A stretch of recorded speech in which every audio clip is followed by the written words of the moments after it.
tu peux manger ça tous les jours. Ça t'arrive de te faire plaisir de temps en temps? Bah oui, tous les jours.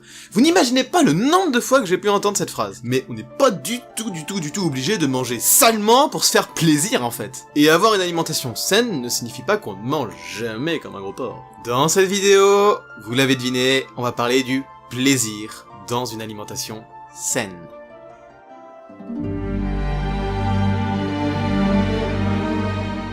J'ai donc listé 6 techniques pour trouver du plaisir dans une alimentation saine. La première, que je rappelle tout le temps, mais que je rappelle encore dans cette vidéo, c'est de varier. Varier permet de ne pas se lasser, et comme chaque aliment contient un profil de micronutriments différent, contient des vitamines, des minéraux, des antioxydants différents, varier, ça permet d'apporter tout ce qu'il faut à votre organisme. Et ainsi vous ne manquerez de rien. La variété est la base de l'équilibre. C'est bon ce que tu dis, ça me donne envie de chialer. Deuxième technique, sélectionnez les aliments que vous préférez dans chaque catégorie d'aliments. Si je prends par exemple les légumes, on dit souvent que les artichauts sont le king des antioxydants et donc il faut en manger pour apporter au taquet d'antioxydants dans son organisme, mais si vous n'aimez pas ça, n'en mangez pas.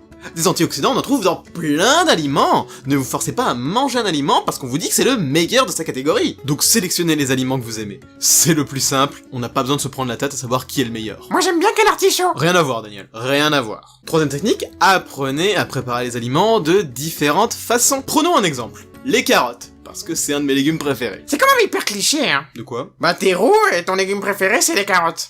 C'est... voilà quoi. Ça c'est vrai.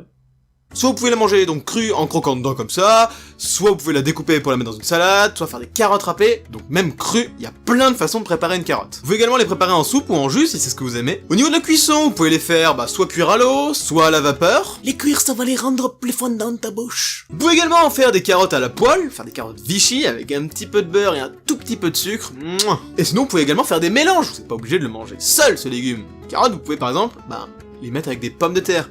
Les pommes de terre carottes, par exemple, oh là là là là, oh, c'est bon ça. Donc variez un peu les préparations, et pour chaque aliment, prenez celle que vous préférez. Si vous manquez un peu d'aspiration pour vos préparations, que vous ne savez pas trop comment associer les aliments, je vous invite à aller regarder des petites recettes sur internet. Moi je sais que par exemple j'aime beaucoup la chaîne YouTube YouCook, je vous mets un petit lien, parce que le gros avantage qu'ils ont, c'est que déjà c'est très varié, il y a plein de recettes différentes, et en plus, c'est souvent des recettes simples. Il n'y a pas besoin des ingrédients ultra complexes, et c'est donc plus accessible à tous. Quatrième technique pour apporter plus de plaisir à votre alimentation quotidienne, c'est de faire des gros mélanges de plein d'aliments. Vous pouvez mélanger plein de légumes avec des céréales, par exemple. Là, il y a tellement de possibilités, vous n'imaginez même pas. Ça crée des mélanges de saveurs et d'arômes juste parfait quoi. Pas plus tard que ce midi, j'ai mélangé de la salade avec des carottes, avec des tomates, et même j'ai mis quelques fruits comme des abricots, ça permet d'ajouter une petite note sucrée, j'ai rajouté également des cornichons pour apporter des notes un peu plus piquantes. Après j'ai pas mis de piment non plus, c'est pas trop mon kiff, mais voilà, vous pouvez mélanger plein de choses, ça fait vraiment de bons mélanges dans la majorité des cas.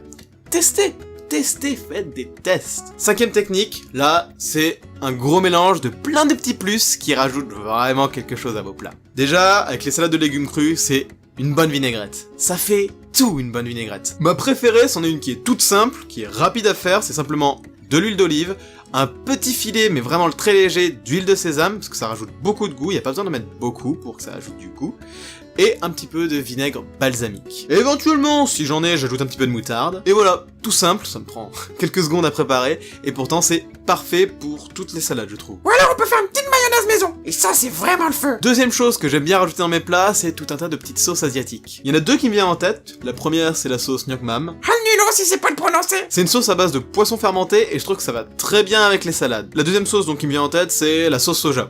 Pour relever un plat à base de riz ou à base de pâtes, c'est parfait. Ouais mais c'est un peu un cheat code la sauce soja. Pourquoi tu dis ça? T'as un plat de pâtes tout banal, tout fade, tu rajoutes un peu de sauce soja et t'as un truc extraordinaire. C'est vrai, mais faut pas trop en abuser de la sauce soja. Ensuite, il y a le sel et le poivre. Alors doucement sur le sel, je vous en avais déjà parlé dans une vidéo que je vous mets juste en haut. Pourquoi le sel, faut pas en abuser. Mais pour ce qui est du poivre, vous pouvez y aller et je peux vous dire qu'un bon poivre, ça change tout. Ah ouais, il y a le bon et le mauvais poivre, clairement. Hein. Après, il y a toutes les herbes aromatiques. Donc soit fraîches directement, soit séchées. Vous pouvez en acheter sur les marchés ou alors en grande surface, vous en trouvez très facilement. Par exemple, le combo huile de sésame, sauce soja et coriandre, waouh, ça rappelle les saveurs de l'Asie. Ensuite, il y a tout ce qui est épices. Ouais, le curry avec le poulet, oh là là, ça se tapait le cul par terre. J'ai vraiment un problème avec cette expression. Se taper le cul par terre, quoi. Et enfin, il y a tous les petits trucs que vous pouvez rajouter dans vos salades de légumes. Par exemple, les cornichons, comme j'ai dit précédemment, ça permet vraiment d'apporter du croquant et un petit peu de piquant dans votre salade. Vous pouvez également ajouter des olives. Voilà, c'est les deux trucs que je rajoute le plus souvent. Il y a encore plein d'autres choses, mais moi je vous dis ce que j'utilise personnellement. Et il y a toutes les graines, qui en plus d'apporter un bon paquet de micronutriments, apportent un peu de croquant à la préparation. Ouais, gros big up aux graines de courge et de tournesol, les plus croquantes. Ça c'est vrai. Et dernier point, et pas des moindres pour le plaisir dans l'alimentation saine, c'est que vous pouvez manger des aliments, même si d'un point de vue nutritionnel, ils sont complètement inintéressants. Moi par exemple, j'adore les gnocchis. Que ce soit les gnocchis classiques ou les gnocchis au fromage, j'adore ça. Et j'en mange toutes les semaines. Je pense qu'il n'y a pas une seule semaine au cours de laquelle je ne mange pas de gnocchis. Et pourtant, nutritionnellement parlant, c'est nul. Genre, il y a des nutritionnistes qui vous diront c'est des calories vides. Et c'est pas faux. Mais j'aime ça. Alors j'en mange. L'important c'est de bien manger la majorité du temps. Et ainsi vous pouvez vous faire plaisir de temps en temps sans aucun scrupule, vraiment. En plus, quand vous mangez sainement au quotidien, vous appréciez beaucoup plus les petits écarts que vous pouvez faire. Déjà, il n'y a pas la culpabilité qui va venir, parce que vous savez que le reste du temps vous mangez bien, donc ça pose aucun problème. Mais en plus, vu que vous en faites moins de ces petits écarts, la rareté va donner de la valeur à ceci. Et on aime beaucoup plus les choses rares. Donc si vous faites moins d'écarts quand vous en ferez, waouh, qu'est-ce que vous allez les apprécier. Surtout qu'en plus, globalement, une alimentation saine permet de développer un meilleur palais.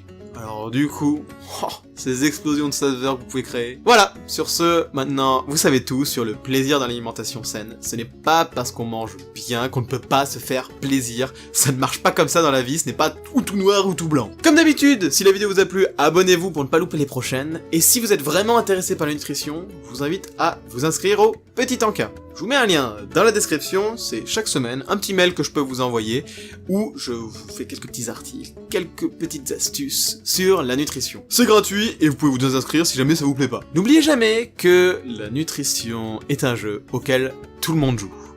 Sur ce, je vous souhaite une bonne journée et je vous dis salut tout le monde.